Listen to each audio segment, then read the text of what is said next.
आणि इतरही घडामोडी आपण जाणून घेणार आहोत। एक महत्त्वाची ब्रेकिंग न्यूज आहे, त्या ब्रेकिंग न्यूजवरती आपण नजर टाकूयात। बातमी आहे भुसावळमधनं। काय नेमकं घडलंय बघा। भुसावळमध्ये गायत्री भंगाळेंचं नगराध्यक्षपद जे ते धोक्यात आलेलं आहे। नेमकं काय घडतंय बघा या सगळ्याच्यात। गायत्री भंगाळेंचं जात प्रमाणपत्र हे अवैध ठरवण्यात आल्याचं कळतंय आणि त्यामुळे त्यांचं नगराध्यक्षपद जे ते धोक्यात आल्याचं कळतंय। गंडांतर येण्याची शक्यता आहे त्यांच्या पदावरती।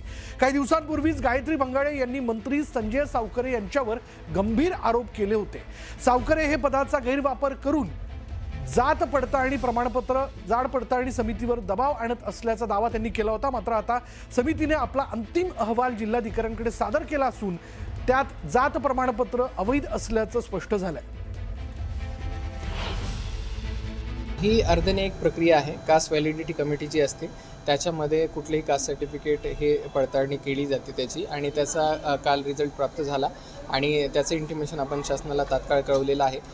ते जसं हे सर्टिफिकेट कुठल्याही सदस्याचं किंवा नगराध्यक्षांचं हे सर्टिफिकेट रद्द करण्यात येतं, कुठलेही कास्ट सर्टिफिकेट ज्याचा वापर करून ते निवडून आलेले असतात, ते जर रद्द करण्यात आलं तर तात्काळ प्रभावाने त्यांचं सदस्यत्व रद्द करण्यात येतं आणि तसं इंटिमेशन आपण शासनाला कळवलेलं आहे।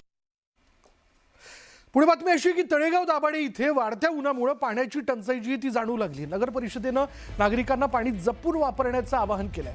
पाणी पुरवठा विभागाचे सहाय्यक अभियंता गणेश निळकंठ यांनी दिलेल्या माहितीनुसार पाण्याची मागणी मोठ्या प्रमाणात वाढली असून तांत्रिक अडचणींमुळे पुरवठा विस्कळीत होतोय। त्यामुळे सर्वांना पुरेसं पाणी मिळावं यासाठी पाणी जपून वापरण्याचं आवाहन करण्यात आलंय।